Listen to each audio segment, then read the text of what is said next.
Part of my point, which you missed, was that at some point it became cultural not to have a dual parent household, as in both mother and father are present. He's talking about Indigenous people. Statistically, in both America and Canada, crime resulting in incarceration, taking away parents from children, causing single-parent household.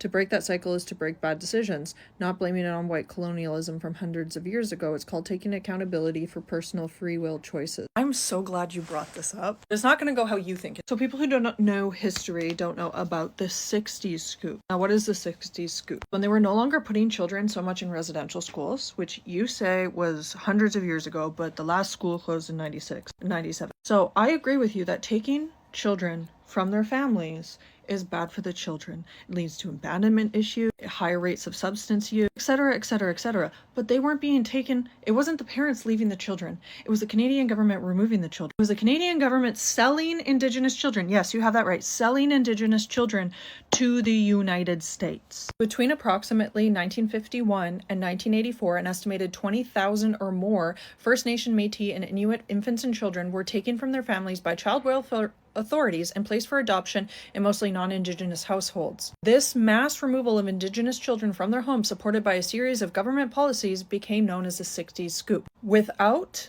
the consent, warning, or even knowledge of the children's families and communities, children were adopted into predominantly non-Indigenous families, often out of province or out of the country and away from their languages, traditions, and extended families. Parents and families were rarely notified about the locations of their children.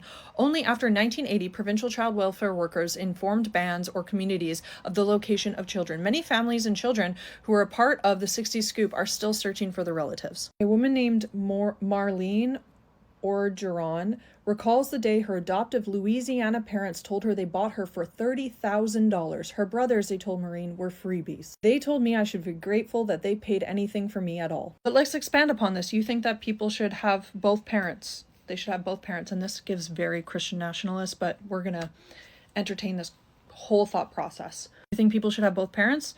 Do you know about Starlight Tours? In the early 90s and early 2000s, the Saskatoon Police Service faced public and legal scrutiny for practicing what became colloquially known as a Starlight Tours. In summary, a Starlight Tour happens when an Indigenous person, frequently Indigenous men, is picked up by the police at night and abandoned outside the city limits in sub-zero temperatures. An egregious abuse of power, tours were carried out in winter and the men were left to freeze. This practice came to the public eye after one man, Daryl Knight, survived an attempted tour and filed a complaint against the SPS officers. It was only after Daryl Knight came forward that the deaths of Neil Stonechild, Rodney Naistus, and Lawrence Wagner were deemed suspicious. Because of existing prejudice and racism within the force, it is assumed that these men had gotten drunk and wandered off into the night. When Daryl Knight came forward with his complaint, it triggered a demand for an independent inquiry into the deaths of Stonechild, Naistus, and Wagner.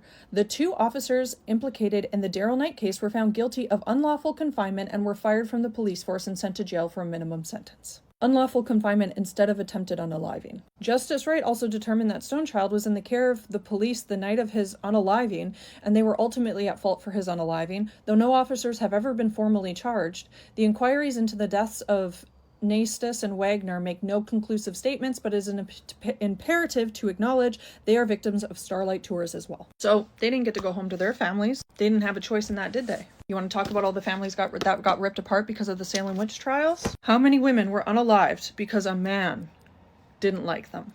What about all of the families, the Palestinian families right now, who are being unalived en masse for land grab? What about all of the families who lose their dads, their brothers, their cousins to police officers in the United States because of their skin color? Was that cultural, or was that just survival for a system that you don't understand because you benefit from the system? And then let's get into the racism of it all of you being upset when immigrants into Canada, specifically East Indian immigrants, come to Canada and they decide to live in a home together multi-generationally.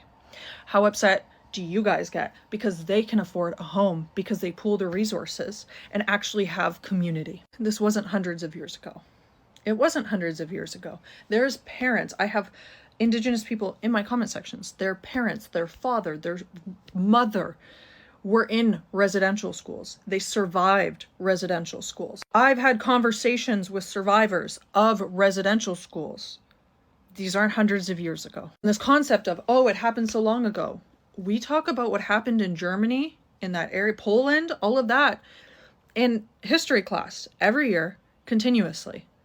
It's brought up all the time. Literally, it's a major global conversation right now that they're using to justify doing it to other people.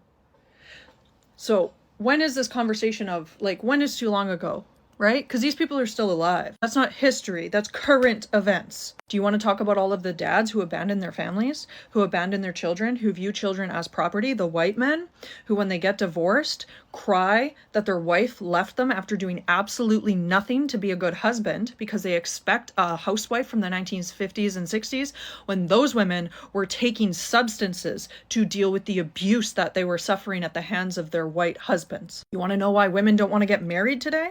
It's because of their mothers and their grandmothers warning them that it is a trap. And it's a trap that you benefit the most from, which is why Christian nationalists are trying to take away the right to divorce men, trying to take away women's access to jobs, trying to make it harder for women to vote. But you don't look past your own nose. You don't look past anything that it makes you happy, you're good with it. You don't care how women feel about it, how children feel about it. That doesn't matter to you, how people of color, because the white man wants one specific thing. And I don't mean all white men. I mean white men who have this belief system that they are entitled to things. They are entitled human beings who believe that the world should bend to their whim.